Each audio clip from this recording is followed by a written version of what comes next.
NC Pork. Good for the plate, great for the state.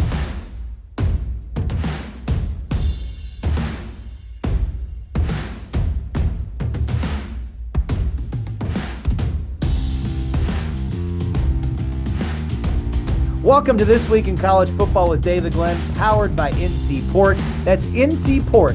Good for the plate, great for the state. Thank you so much for joining us again this week. I'm Chris Edwards. So happy to be back with David here in year 3 of our quickly growing North Carolina Sports Network. On our weekly show in 2025, DG and I will mostly look ahead at the upcoming week's college football matchups. We'll also discuss some of the biggest headlines in the sport and take a quick glance back with some of DG's expert analysis on the biggest games and developments for the previous week's schedule. DG now in his 39th year covering college football both here in North Carolina and around the Atlantic Coast Conference. And as we jump into this week's matchup, a quick reminder that the pork industry is a huge part of our North Carolina economy with more than 42,000 jobs and an economic impact of almost $11 billion per year. You can learn more at ncpork.org. That's NC Pork. Good for the plate, great for the state. DG, a lot to get into this week. How are you, my friend? I'm doing great, Super Dad. Hope you're doing well and looking forward to another tasty set of football treats. That NC Pork reference has me a little hungry.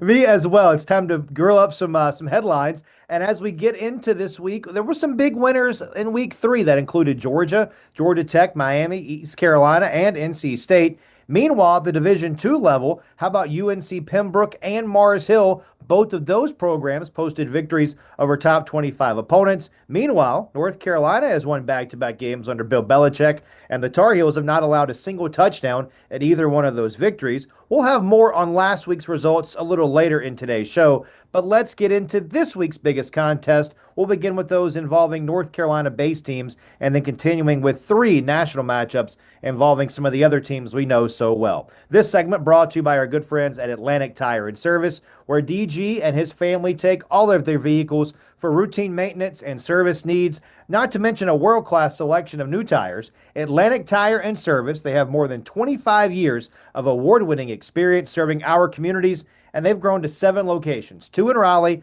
2 in Cary, 1 in Durham, 1 in Wake Forest, and 1 in Greensboro. You can learn more or make an appointment today at AtlanticTireOnline.com. We'll start in the Sunshine State, DG. It's 2-1 North Carolina at 2-0 Central Florida. This is a 3:30 game on Saturday, televised nationally by Fox. The Golden Knights opening as a 6-point favorite at the place they call the Bounce House. Yeah, Chris, if your goal was to create a true mid-September litmus test for this North Carolina football team, meaning an opponent not nearly as good as TCU, which destroyed the Tar Heels on Labor Day night, but an opponent that is more talented than either Charlotte or Richmond, the 2 teams that Carolina just dominated over the last couple of weeks, you might have created this UCF team. The Golden Knights are a Power 4 opponent from the Big 12, but their 2-0 start came against a couple of cupcakes, all due respect, and they have just as many serious questions and uncertainties and concerns right now as Bill Belichick and the Tar Heels do. Carolina has 70 new players, 7-0. Well, UCF has 63 new players. UNC has only 3 returning starters in key roles right now, an incredibly low number in major college football, even in the transfer portal era. Well, guess what? UCF has only 3 returning starters in key roles right now as well. Carolina has a well-known, big-name first-year head coach, Bill Belichick, who's trying to relive some of his glory days. Well, UCF has a well-known, pretty big-name first-year head coach in Scott Frost, whose glory days in his case were actually at UCF, but that was all the way back in 2017 before his unsuccessful tenure at Nebraska and before these last 2 years where Coach Frost was out of college football entirely. The similarities continue in many ways with these 2 teams' depth charts, as Fox and its national audience will see on Saturday, for better or for worse. Carolina fans have seen their new quarterback, South Alabama transfer Gio Lopez, make some helpful plays with his legs, but he's been extremely inconsistent and often inaccurate or off timing in the passing game. both of UCF's quarterbacks, Florida Atlantic transfer Cam Fancher, the starter before he got hurt in the opener, and Indiana transfer Taven Jackson, they fit the same mold. Functional runners who can be very hit or miss in the passing game from week to week. Both teams also have seen a tailback emerge, a true freshman Damon June at UNC, a fifth-year senior Miles Montgomery at UCF. Neither team here has a dominant line on either side of the ball. So the game's probably going to be decided by the usual things: big plays, turnovers, poise under pressure, minimization of mistakes, and just good old-fashioned execution. If Carolina has a difference-making position group, it may be at linebacker, where transfers Andrew Simpson, Kamari House, and Mekhi Bayer have looked very good at times. The winner of this one will be halfway to bowl eligibility with its third victory of the season. It would not surprise me, by the way, if the loser of this one, whoever it might be, struggles to even make the postseason. So in that narrow sense, this is a big ball game on national TV. Game 2 is an intriguing one in the ACC. NC State is 3-0. The Wolfpack on the road this week. They're making the short trip to Durham to take on 1-2 Duke. The Blue Devils and the Wolfpack Saturday at 4 o'clock on ESPN2 at Wallace Wade Stadium. The Blue Devils, a 2-point favorite at Wallace Wade. And as an aside, DG, I think these teams should play each other every single year. Well, I'm glad you brought that up, Chris, because this is a classic example of a neighborhood rivalry that has fallen by the wayside because of conference expansion. Duke and NC State, you'll love this part, they are located only 22 miles apart for the record. At least their stadiums are. They played each other every year from, wait for it, 1924 all the way through 2003, with only a single exception, and that was because of World War II. So they were even playing during the Great Depression and through all sorts of other things. Now the Wolfpack and the Blue Devils are playing for just the 5th time in state coach Dave Doran's 13-year tenure in Raleigh. Although the Pack has won 15 of the last 20 matchups in this rivalry overall, going back to 1990, Dave Doran is only 1 win and 3 losses in his 4 previous matchups against the Devils. Somehow Duke, as you mentioned, is not only the favorite. I've seen that line rise to 4 or 5 points, even though the Pack is the one with the 3-0 record and the Devils are the one with the 1-2 record. Of course, those 2 losses were to quality teams in Illinois and Tulane. The most exciting aspect of this matchup to me is that NC State's sophomore C.J. Bailey and Duke's redshirt sophomore Darian Mensah, that multi-million-dollar Tulane transfer, to me, they've looked like 2 of the better quarterbacks in the Atlantic Coast Conference this season. They're both capable runners, although Mensah has not done that a lot yet this season, and they're both obviously very effective throwers. There are also a bunch of quality pass catchers in this game. Harvard transfer Cooper Barkate, Oklahoma transfer Andrell Anthony, and East Forsyth High School product, he's fun to watch, Quayshawn Brown for the Blue Devils. And meanwhile, Wesley Grimes, Noah Rogers, freshman Teddy Hoffman, and others for the Wolfpack. The Pack does have more productivity at running back and tight end so far this year, with Hollywood Smothers as the back and Justin Jolie as a possible all-ACC tight end.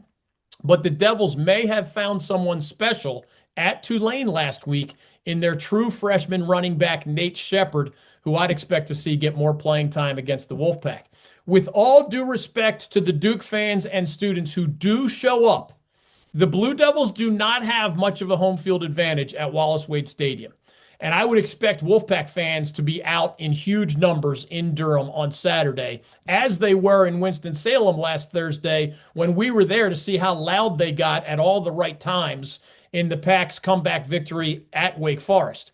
Neither State nor Duke has been able to dominate in the trenches so far this season, so this one also is likely to come down to the skill players, which puts the quarterbacks, Bailey and Mensah, along with both coaching staffs, frankly, right back into the spotlight. Whichever team's defensive personnel or defensive play calling can upset the other quarterback is most likely to win this game. The Blue Devils need it. The Wolfpack thinks it's better than the Devils, but only one of these 2 teams can get where it wants to go. There's a very intriguing matchup in Eastern North Carolina this week. BYU is 2-0. They're making the trip from Provo to Greenville to take on 2-1 East Carolina. Primetime window for the Pirates on national TV, 7:30 Saturday night, ESPN2. BYU, though, DG, is a 7-point road favorite. Yeah, on the one hand, this is a big time, exciting opportunity for the Pirates. Undefeated Power Four opponent, BYU being 2-0, national TV, as you mentioned, and in front of what I imagine, and you know as well, will be a packed house of 50,000 plus in Greenville, NC. On the other hand, in all likelihood, this also will be a very difficult challenge for ECU at the same time. Under their 10th year coach, and man, would I love to see Chris Edwards look at the BYU pronunciation guide that comes with their game notes. Man, I've never seen more hard to pronounce names on a single team, but I'll get the coach's name right. He's in his 10th year, Kalani Sitake. The Cougars, under his watch, have been a very successful program on a consistent basis. And just last year, they made a huge splash as, at the time, second-year members of the Big 12. They went 11-2. They finished in the national top 15, but a lot, I mean, a huge majority of the key players from that BYU team are now gone. Although BYU absolutely annihilated its first two opponents, Portland State and Stanford, by a combined score of 96-3. It's important to remember, one, that Portland State is just an FCS program, and two, that Stanford, just my opinion, probably will finish near the bottom of the Atlantic Coast Conference this season. In addition, the Cougars start a true freshman at quarterback, a January enrollee, so he could go through spring practice. We love that. Named Bear Bachmeier, brother of former Wake Forest quarterback Hank Bachmeier. Bear, B-E-A-R is his first name. He's a prep star from California who, believe it or not, became the first true freshman ever to start a season opener in the history of a BYU football program that you and I, or maybe only I in some of these cases, has produced such legendary QBs as Steve Young, Jim McMahon, Heisman Trophy winner Ty Detmer, and others. Bachmeier does have experienced weapons around him in a junior running back named L.J. Martin, easy to pronounce, and a fifth-year senior wide receiver named Chase Roberts, also easy to pronounce. Just wait until you get all the Samoans and Hawaiians on the roster. But he is playing as a quarterback behind a rebuilt BYU line, and Stanford was able to get some pressure on Bachmeier, sack him 3 times, and limit the Cougars' offense to just 25 points in that game. ECU's defense, remember, has now played 10 consecutive dominant quarters of football against some lesser competition, yes, but after that slow start in the Pirates' 24-17 loss at NC State. ECU hammered Campbell 56-3, and then they just went to Coastal Carolina of the Sun Belt and shut out the Chanticleers 38-0. More on that accomplishment during our shout-out segment later in today's program. Everyone agrees that BYU is light years better than either Campbell or Coastal. But could this confident, blitzing ECU defense force a true freshman quarterback into some mistakes and take advantage of some of those mistakes and maybe get that home crowd fired up along the way? We'll see Saturday night, but that's the recipe. Meanwhile, just as ECU will face its biggest challenge of the season in BYU, the Cougars will be facing the most dangerous offense on their schedule so far. Portland State just couldn't block BYU. Stanford did not have much of a passing threat. The Cardinals just don't have a great quarterback this year. So the Cougars just stacked and crowded the line of scrimmage so that they could shut down some pretty talented Stanford running backs. When they know the run is coming, of course, it's easier to stop. ECU offers a very stark contrast in the form of its redshirt junior quarterback, Caton Hauser, the Michigan State transfer, who's now in his second season as the Pirates starter and who, as we speak, ranks number 6 in the nation with 324 passing yards per game. So BYU's got a whole new challenge, right? It remains to be seen if ECU's offensive line can protect Hauser from a BYU defensive front that, man, there are 300-pound tackles, there are 270-pound defensive ends, and there are even 240-pound linebackers. You know, BYU often has an older, more mature lineup, and that front seven is enormous on defense. They're also loaded, though, with transfers and new faces. So we'll see. If the Pirates, we know they love their receiving core, Anthony Smith, Yannick Smith, Brock Spalding, and others. They just need to protect their quarterback if they're going to make this an interesting game against BYU. DG, as we wrap up this opening segment, are there other games involving at least one team in our state that you think are worth more of a brief mention this week, and why would that be? Yeah, just one this time, Chris. I have been covering the Aggie Eagle Classic, as it's called, for 3 decades now, including on various incarnations of our tailgate tour. And we're excited to be at North Carolina A&T's Truist Stadium in Greensboro from about 1:30 to 3:30 in the afternoon this Saturday, in those hours leading up to what this year will be a 4 o'clock kickoff.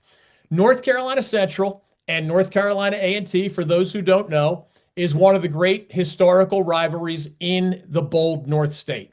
These are the 2 largest HBCUs in North Carolina, and they have been playing each other for more than 100 years now, dating all the way back to 1922.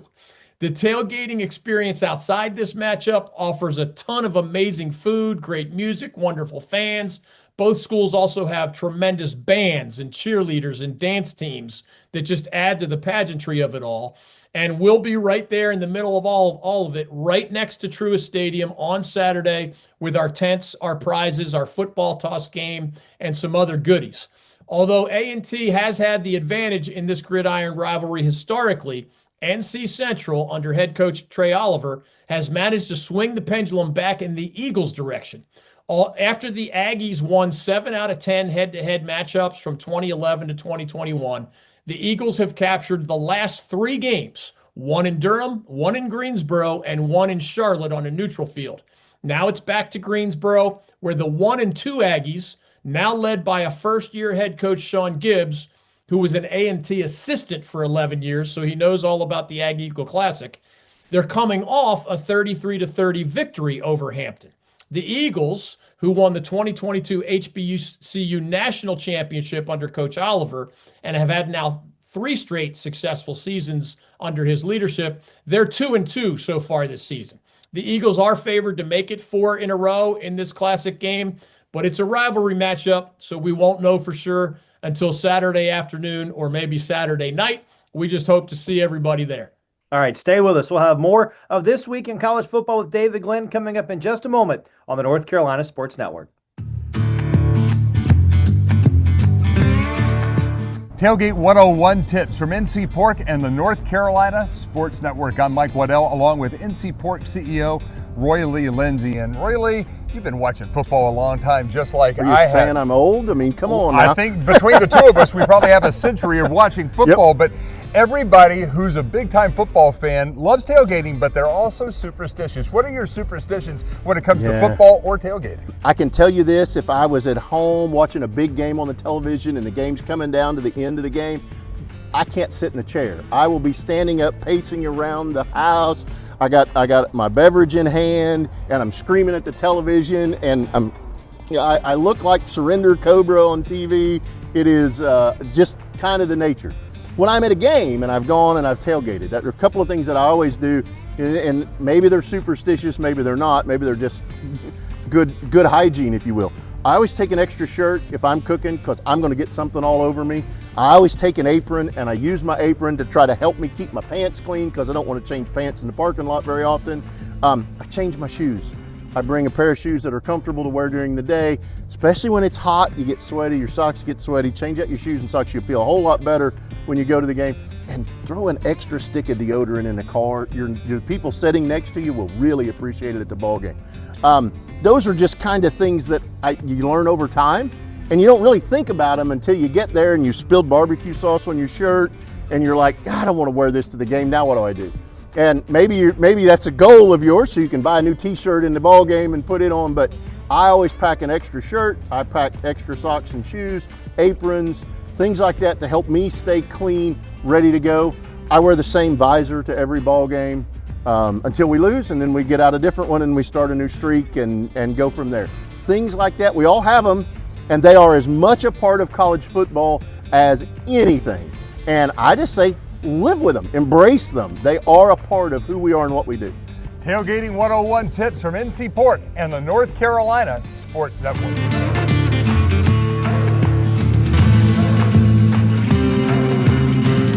Welcome back to This Week in College Football with David Glenn, powered by our friends at NC Pork. Diving right into our ACC and National Week 4 look ahead, brought to you by our good friends at XL Moving and Storage, a family-owned allied van lines partner here in North Carolina with more than 25 years of award-winning experience. Local, long distance, or commercial, they do it all. Learn more and get a free quote at excelms.com.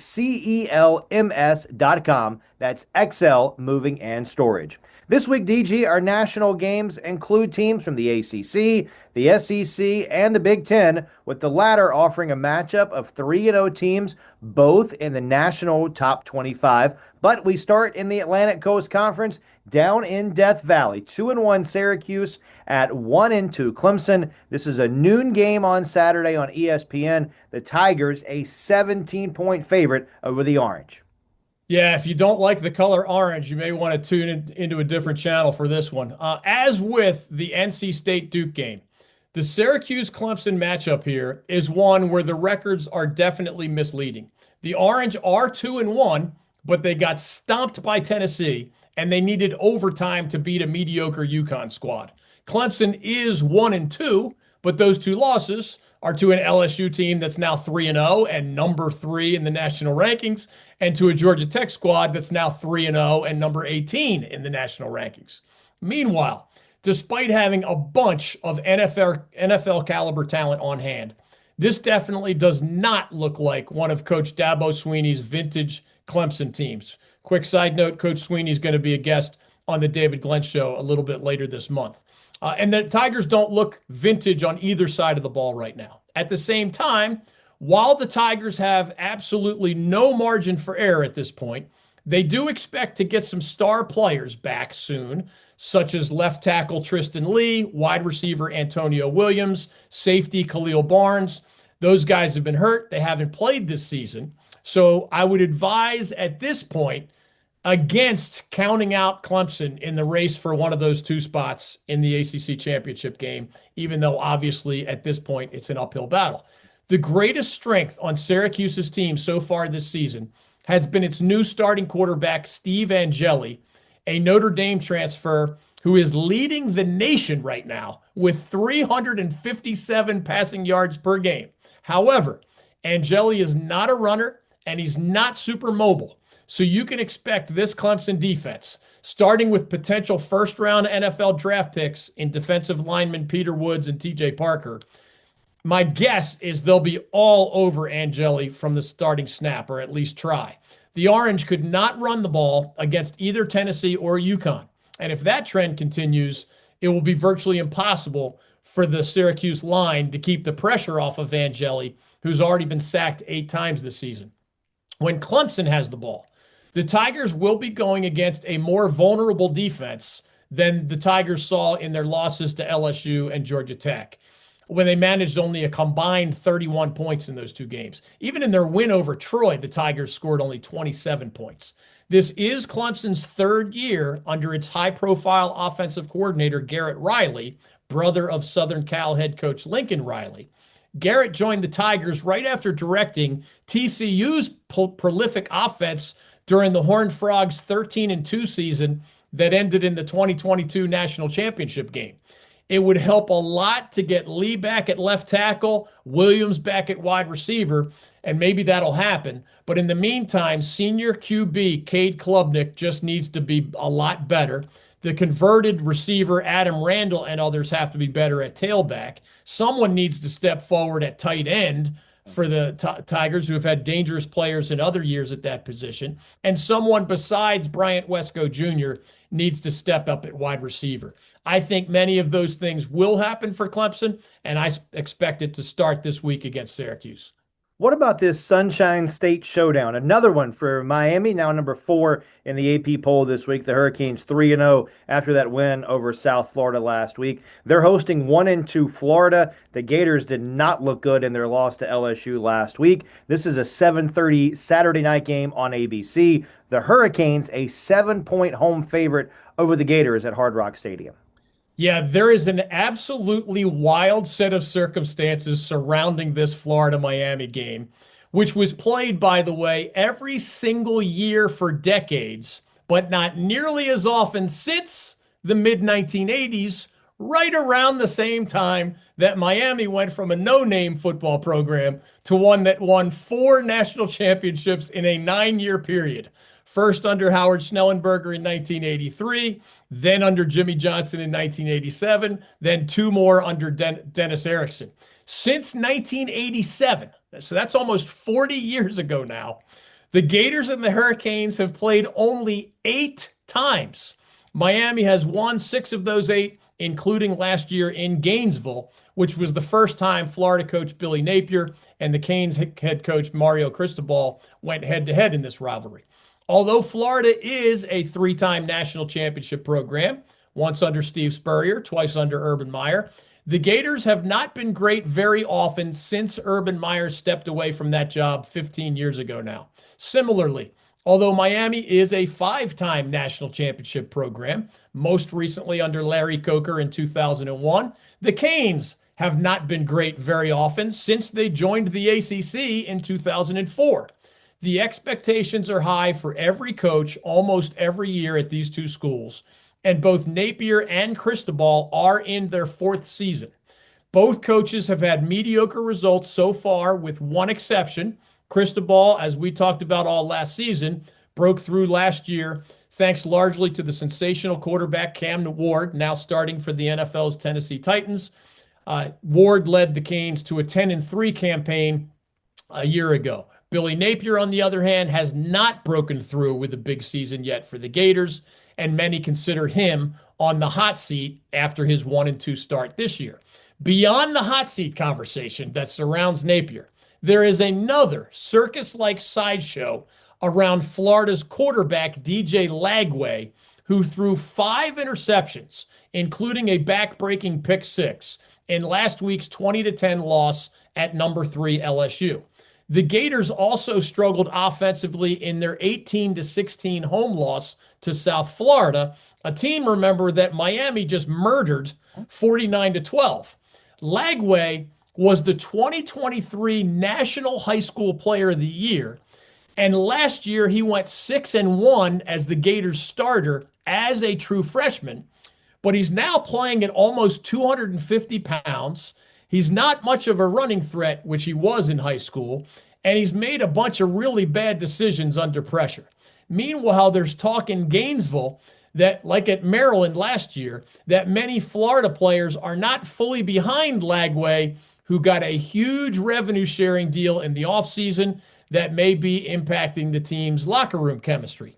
Miami, on the other hand, has looked like a much more well-rounded team than it was, even during last year's 10-3 campaign, when Ward often had to save the day with, some fireworks and some high-scoring shootouts. This team already has defeated 2 ranked opponents, Notre Dame and South Florida, while giving up only 13 points per game during its 3-0 start. They were not capable of that last year.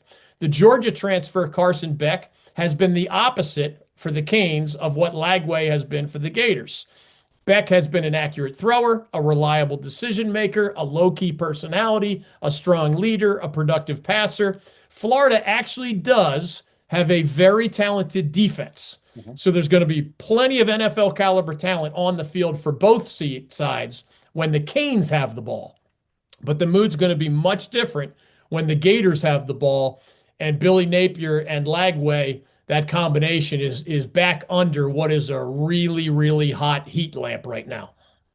Game three this week, DG, is in the Big Ten. Number 9, Illinois, led by Brett Bielema. They, of course, had that road win at Duke earlier this year. They are at number 19, Indiana. Both of these teams are 3-0. Of course, the Hoosiers coming off that appearance in the college football playoff last year. This is the primetime game on NBC, 7:30 Saturday night. The Hoosiers at home in Bloomington open as a 4-point favorite. Yeah, we're including this game among our 3 to see national games in part because they are both undefeated and both ranked in the top 25. That's the duh part of the equation. But also in part because they're great examples, in my eyes, of middling football programs that have become relevant on the national scene in back-to-back seasons after really long slumbers. Around here in our neighborhood, we talk about how NC State and UNC, our state's two large public universities competing in a Power Four league. They have not captured a conference football title since 1979 for State and 1980 for Carolina. That is a long time ago. If you're 50 years old or younger, you probably don't even remember those championship teams for the Wolfpack or the Tar Heels. Well, Illinois has only one Big Ten football title since 1990. Sound familiar or similar? Indiana, much better known for basketball, does that sound familiar? Hasn't won a Big Ten football championship since 1967. In addition, the Illini have had only 4 top 25 finishes in football since 1990, and the Hoosiers have had only 2 top 25 finishes since 1988. Some of those numbers are even worse than the comparable numbers that we throw around for UNC or NC State or Duke or Wake Forest in our neighborhood. One aspect of the Illinois and Indiana stories that is much harder to duplicate for anyone around here has to do with money. Over the past 2 decades, thanks largely to that league's coast-to-coast conference expansion, they're literally on the Pacific Ocean and on the Atlantic Ocean with some of their member schools. That has created a lot more football TV revenue. Big Ten's now the wealthiest conference in America. Last year, the longstanding Big Ten members each received payments of more than $63 million from their league office. That number in the ACC last year was about $45 million per school. That is an enormous gap, and it's continuing to grow, whereas the ACC was the wealthiest conference in America for most of the 1980s, 1990s, and even early 2000s. Those days are long gone, largely because the league's football TV product just does not attract nearly as many eyeballs overall as the football TV products in the Big Ten and also the SEC. The other aspect of the Illinois and Indiana stories that is very important to learn from is finding the right head coach. Even as Illinois and Indiana got wealthier, they didn't immediately take off as football programs. That only happened when Illinois found Brett Bielema and Indiana found Curt Cignetti. Those two guys were really impressive, proven head coaches, and with track records that put them in that kind of a spotlight. Brett Bielema, who happens to be an Illinois native, had great success over 7 years as the head coach at Wisconsin, right there in the Big Ten. Cignetti, remember, had nothing but success at all 3 of his previous head coaching stops, including back-to-back top 25 seasons at Elon University in the FCS ranks right here in our neighborhood. And then he had 3 straight trips to the FCS semifinals while at James Madison. And then he helped that program successfully transition to the FBS as a member of the Sun Belt Conference. If anyone in our audience chooses to watch this year's Illinois-Indiana game on NBC on Saturday night, keep those backdrop facts in mind. If it can happen there, it can happen here as well. We'll take another time out and come back with more of This Week in College Football with David Glenn right after this on the North Carolina Sports Network. Looking for real deal local flavor in Wilmington? Head to the Original Saltworks restaurant, run by Bob Hubbard and serving up Southern staples since the 1970s. Hot grits, buttery biscuits, juicy burgers and dogs. It's fast, it's fresh, and it's full of bold North State pride. Open for breakfast and lunch 7 days a week, always starting at 7 a.m. It's the Original Saltworks on Oleander Drive in Wilmington. Need insurance? Go to a team that's got your back. The Lawson Insurance Group, run by the Lawson brothers, right here in Raleigh. They deliver real service, smart protection, and the kind of trust that's hard to find these days. Find them online by searching Lawson Insurance Group. That's Lawson, Lawson Insurance Group, and tell them DG sent you. Welcome back to This Week in College Football with David Glenn, powered by our friends at NC Pork. DG, we're going to dive right into our coaches and quarterbacks segment, brought to you by NC by Train. Skip the traffic, kick back, and enjoy the ride with NC by Train. Whether you're heading to see family, catching a game, or just exploring the bold North State, Amtrak service makes travel easy and affordable. Book your next ride today at ncbytrain.org and see North Carolina the relaxing way. We'll start with head coaches, DG, especially here in North Carolina and around the ACC. It's only week 4, but we've already had a coaching change in the ACC. Brent Pry, he's out at Virginia Tech after less than 3.5 seasons. From your perspective, what went wrong in Blacksburg, and how are the other hot seat coaches that we follow doing so far here in 2025? Yeah, well, first, let's remind our audience that we had 5 head coaching changes just among our 7 FBS programs in this state last year, including one. It wasn't September, but it was in the middle of the 2024 regular season when Mike Houston was fired, Blake Harrell first interim, and then ultimately the full-time head coach at East Carolina. The other 4, remember, went from Mac Brown to Bill Belichick at Carolina, Dave Clawson to Jake Dickert at Wake Forest, Biff Poggi to Tim Albin at Charlotte, and Sean Clark to Dowell Loggins at App State, with most of those changes happening after the 2024 season on a more traditional November-December type of timetable. So our state's hot seat conversations should be few and far between this year, at least at the FBS level. And there are not a huge number of such conversations for ACC coaches either right now. Quick but important side note before I answer your question about the big news from Virginia Tech. All of us, Chris, I, Mike Waddell, the rest of our team at the North Carolina Sports Network, we extend our best wishes to a guy I just mentioned briefly, former App State head coach Sean Clark and his family in Orlando, Florida.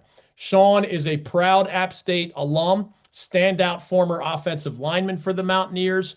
He spent, of course, the last 5 seasons as the head coach in Boone at his alma mater.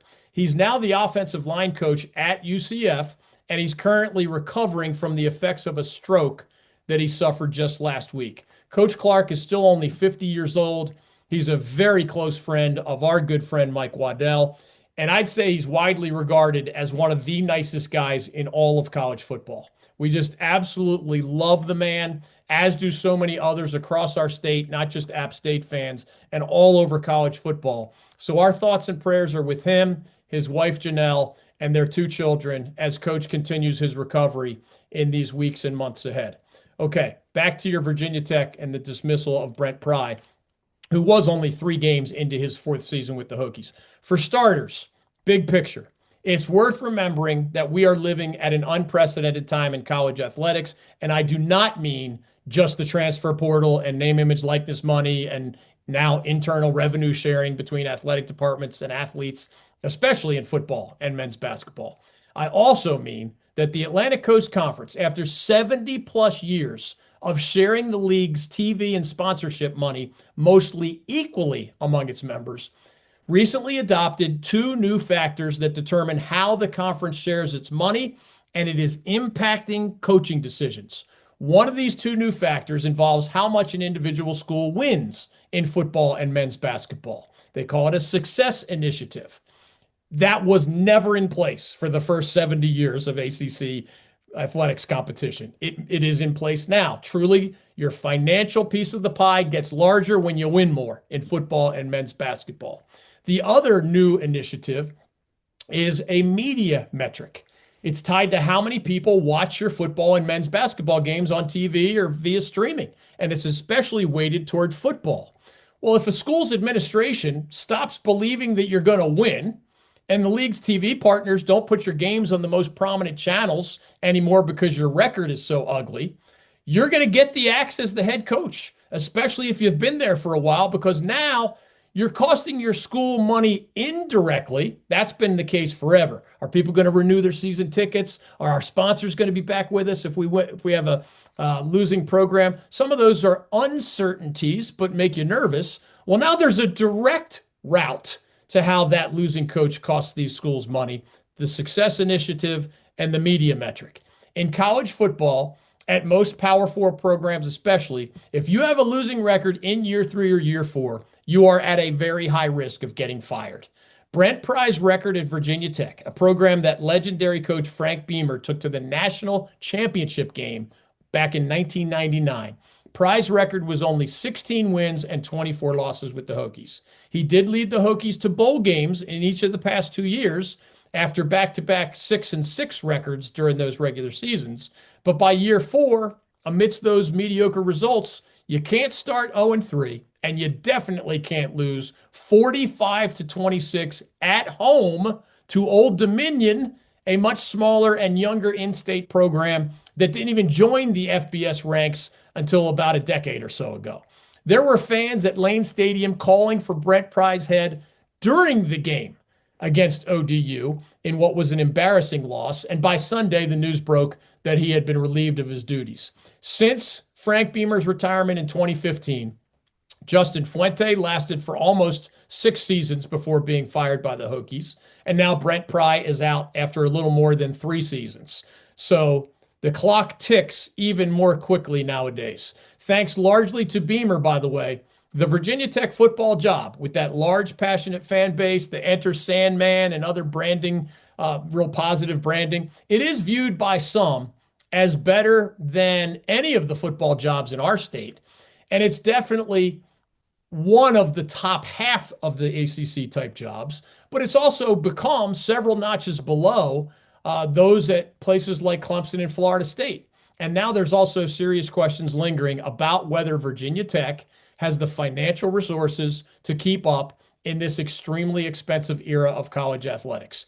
Tech's athletic director, Whit Babcock, recently told the school's board of visitors that in its annual athletic budget, which last year was about $122 million, he said as the AD, he thinks it needs to be at least $200 million for the Hokies to be consistently competitive in this new college sports marketplace.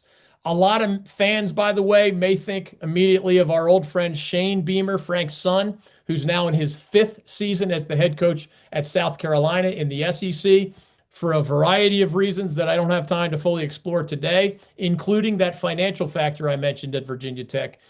I do not think Shane would be interested in returning to Blacksburg, where he played for his dad in the late 1990s and later coached under his dad for 5 years as an assistant. However, I do still think that a lot of other quality candidates will be interested in that job. So stay tuned as that coaching search unfolds in the coming months in Blacksburg. All right, DG, let's turn our attention on the field. Now, some of the quarterbacks that we follow closely, and you mentioned it already, they're very high in the national rankings as they head into this 4th week of the season. From the quarterback position, who's impressed you most so far this year? And are there schools that you think might still be being held back, so to speak, by their quarterback play? Yeah, statistically speaking, I mentioned one of these guys, but 4 of the 6 most prolific passers in our nation right now at the FBS level are guys that we cover, either in the ACC or the state of North Carolina. So the new starter at Syracuse, I mentioned the Notre Dame transfer, Steve Angeli, number 1 in the FBS ranks, 1,072 passing yards through just 3 games this season. Duke's Darian Mensah is 3rd nationally, also with more than 1,000 passing yards, again, just through 3 games. Boston College's new starter, Alabama transfer Dylan Lonergan, we mentioned last week, 4th nationally in passing yards.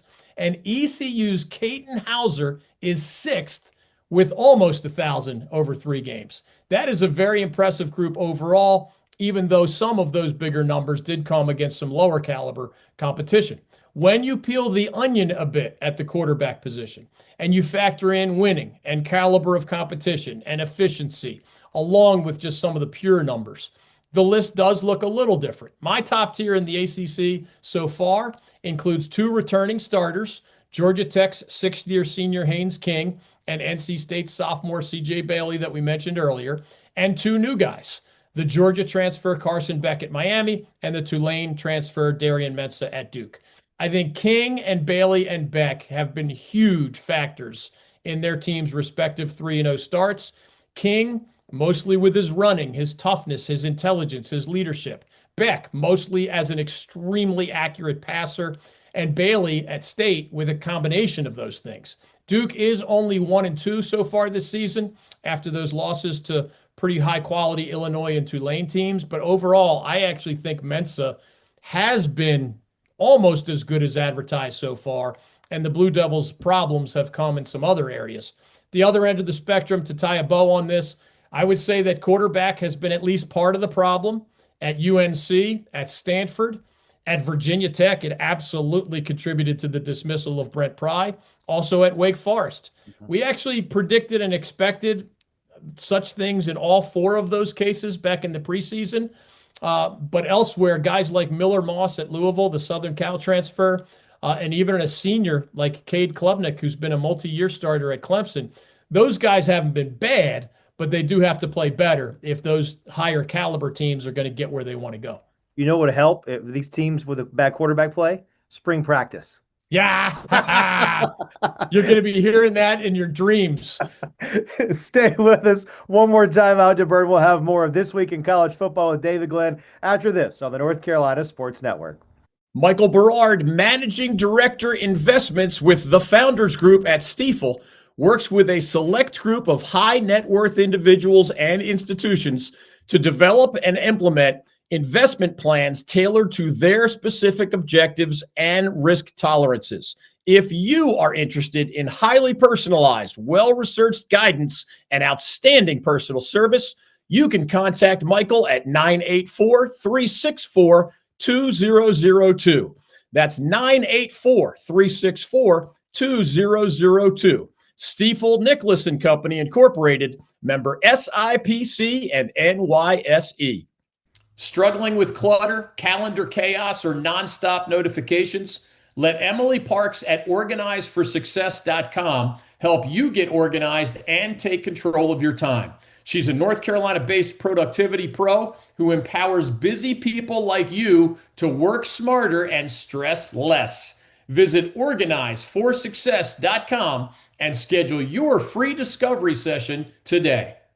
Welcome back to This Week in College Football with David Glenn, powered by our friends at NC Pork. Finally, DG, we always like to end on a positive note, and we like to offer some quick mentions to those making good headlines on the gridiron here in North Carolina and across the Atlantic Coast Conference. So with that in mind, we bring you our fun facts and shout-outs brought to you by our great friends at Jimmy's Bar and King Neptune Restaurant in Wrightsville Beach.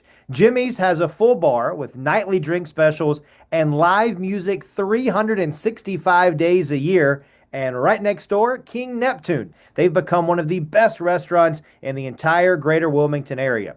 Keep up with Jimmy's on Facebook and Instagram at Jimmy's Wrightsville Beach, and learn more about King Neptune Restaurant at neptuneswb.com.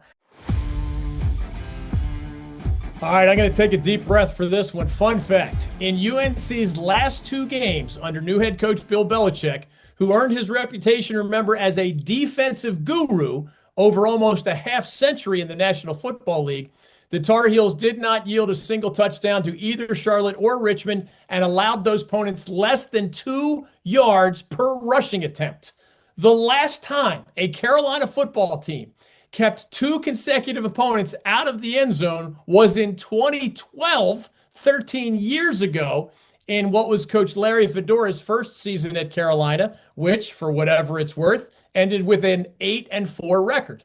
Among the standouts for UNC defensively, under coordinator Steve Belichick, Bill's son, who spent last season in the Big Ten as the DC for the Washington Huskies, they've been Washington transfer Thaddeus Dixon at cornerback, Delaware transfer Melkart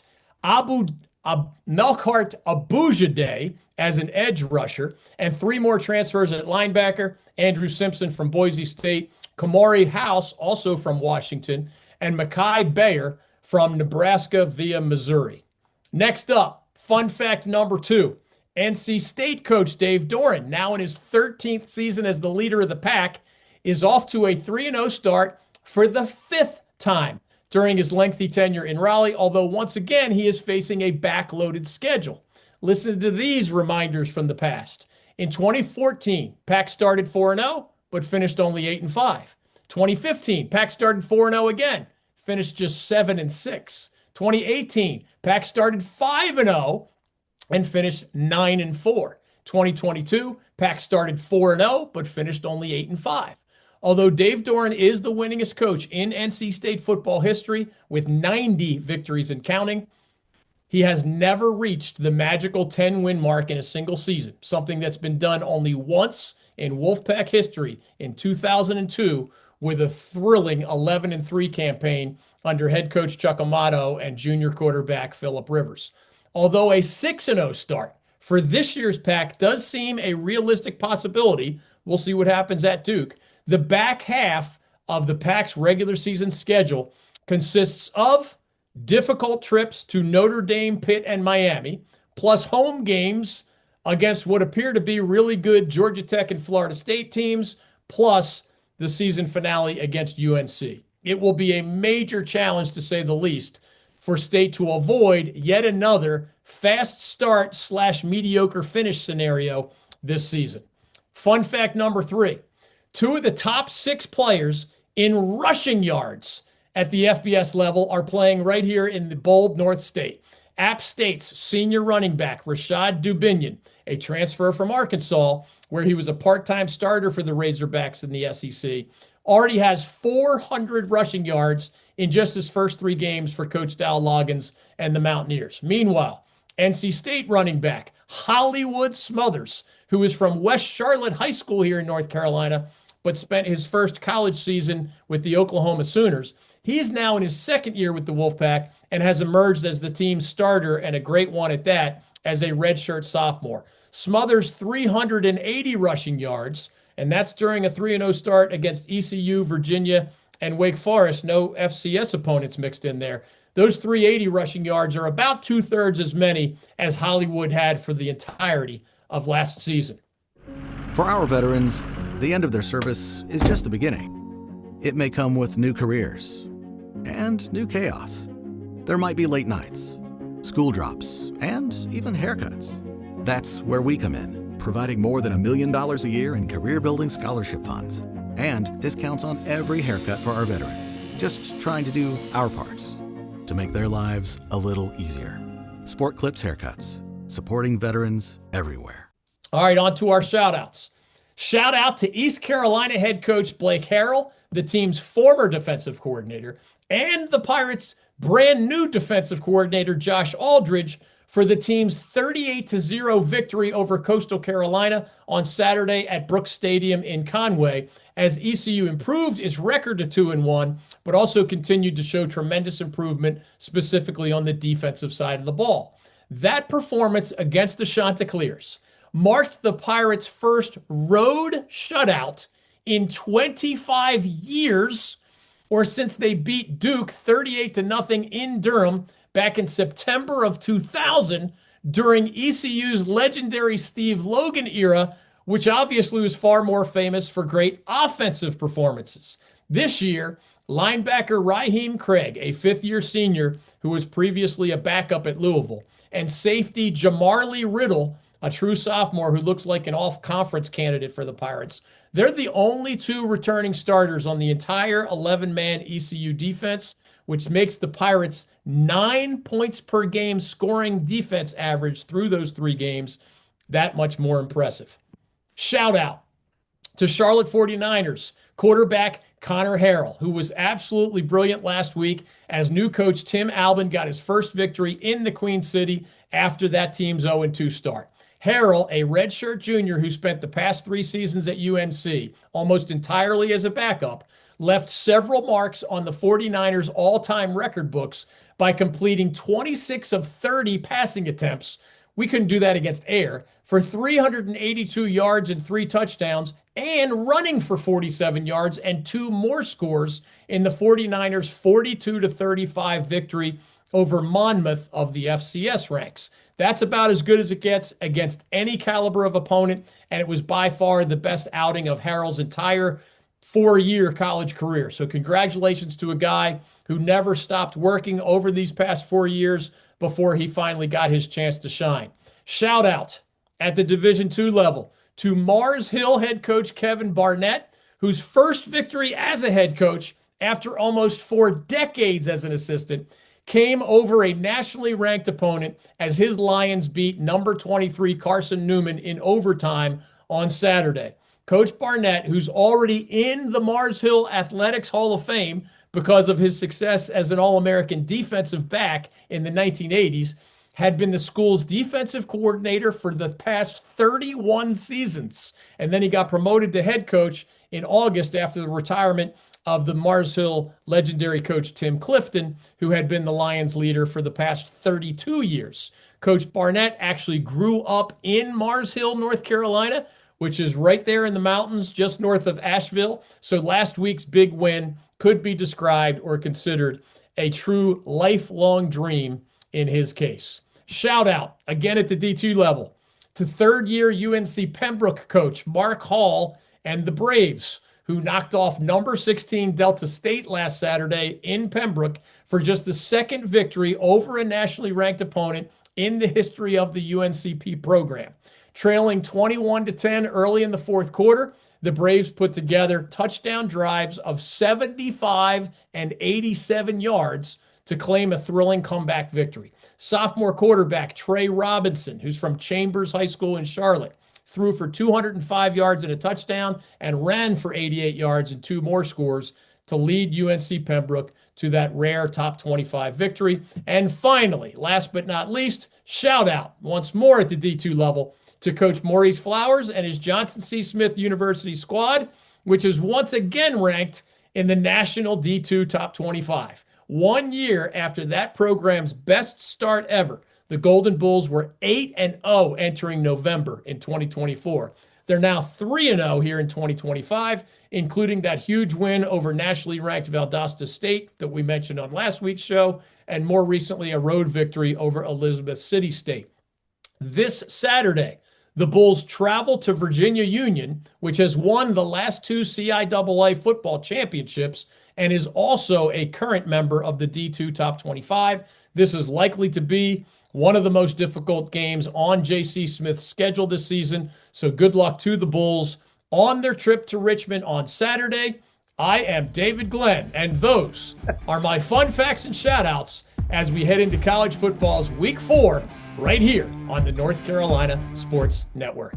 I love it. I love it. Big thank you to our friends at NC Pork for being the founding partner of the North Carolina Sports Network. A quick reminder that DG and his staff post daily articles at our fast-growing website, ncsportsnetwork.com, which also has direct links on its homepage to this YouTube channel, which now ranks in the top 2% in the world with about 37,000 subscribers. It also has the wide variety of places you can get on-demand audio and podcast of this show and the David Glenn Show, along with all of our other offerings, and updates on year 3 of our Old North State Tailgate and Traveling Sports Circus, which already in 2025 has been to Raleigh for the ECU-NC State game, Death Valley for the LSU-Clemson contest, Chapel Hill for Bill Belichick's debut at UNC, Durham for a nationally ranked Illinois visit to Duke, and Winston-Salem for last Thursday's nationally televised game between NC State and Wake Forest. This week, we hope to see many of you early on Saturday afternoon in Greensboro in the hours leading up to the annual Aggie Eagle Classic, kickoff between NC Central and host North Carolina A&T later in the afternoon. So for David Glenn, I'm Chris Edwards. Thanks again for joining us for This Week in College Football right here on the North Carolina Sports Network. This has been Bold North State Football Daily, an exclusive presentation of the North Carolina Sports Network. Make sure you follow us on social media at the NC Sports Net, and check out our website that is wall-to-wall coverage of North Carolina sports at ncsportsnetwork.com. Our foundational partner is the North Carolina Pork Council, raising the bacon, raising the bar. Telling the stories of the bold North State. This is the North Carolina Sports Network.